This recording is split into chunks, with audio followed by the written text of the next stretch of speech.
Hey mga ka-Real Talk! This is Kareel, and welcome back to Real Talk PH. Today's episode is for anyone who's tired, confused, or quietly fighting a battle no one else can see. We're talking about something that hurts, but at the same time, frees us. Ang bitawan, yung hindi na nagbibigay ng kapayapaan.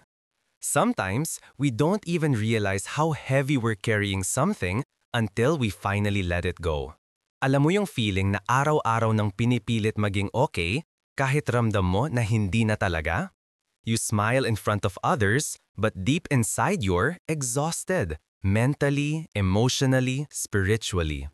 And I know that kind of pain. The kind that doesn't scream, but drains you quietly. The kind of sadness na hindi mo na ma-explain, kasi pagod ka na lang talaga.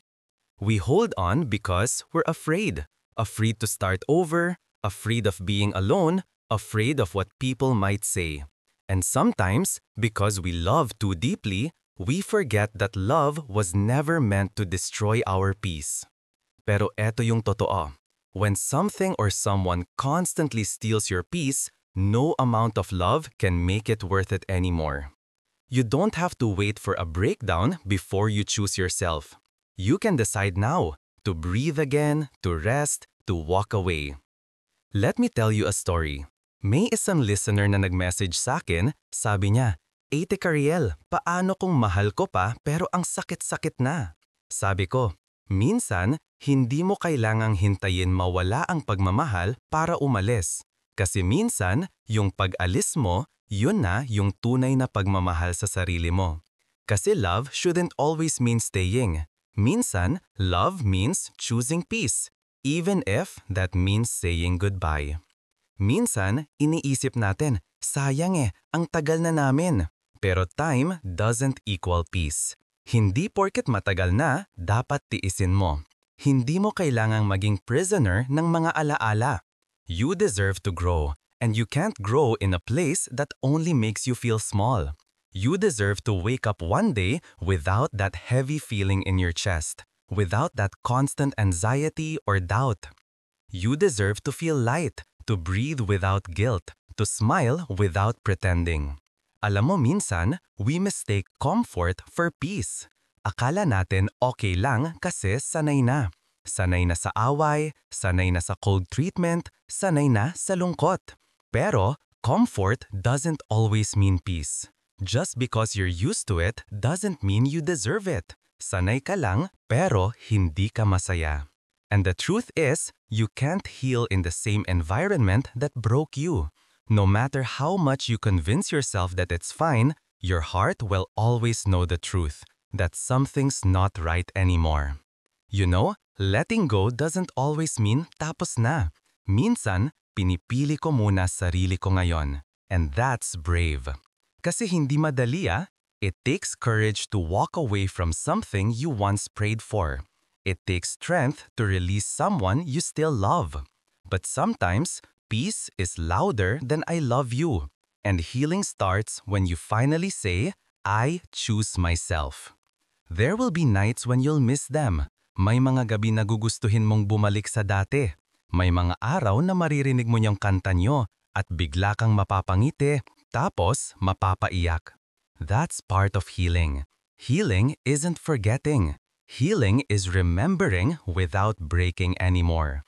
You'll cry, you'll question, you'll feel lost. But one day, you'll wake up and realize na hindi mo na siya hinahanap. Hindi mo na iniisip kung kamusta siya. At yung bigat sa dibdib mo, unti-unti nang gumagaan. That's peace finding its way back to you. And to anyone listening right now, if you're still holding on to something that's slowly killing your joy, I want you to know, you have permission to let it go. You have the right to choose yourself. You have the right to rest. And you have the right to rebuild your life even if people don't understand your decision. Because no one else lives with your pain. Only you do. And only you can decide when it's time to stop suffering.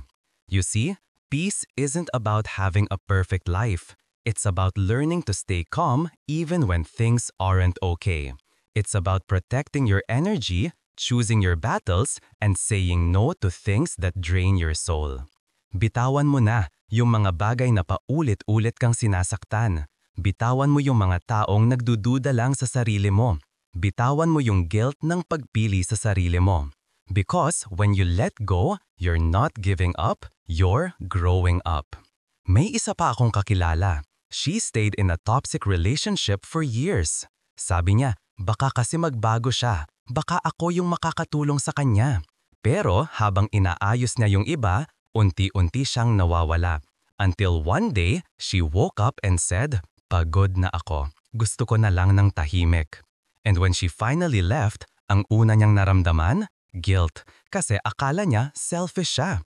Pero after a few months, she told me, Ate Cariel, ngayon ko lang ulit naramdaman yung katahimikan. And I told her, that's what peace feels like. Yung wala kang tinatakbuhan, yung wala kang pinipilit. That's what I want for you too. Kung ikaw yung taong tahimik lang na lumalaban, na kahit pagod na, pinipilit pa rin, this is your reminder. You deserve peace. You deserve rest. You deserve a love that doesn't make you question your worth.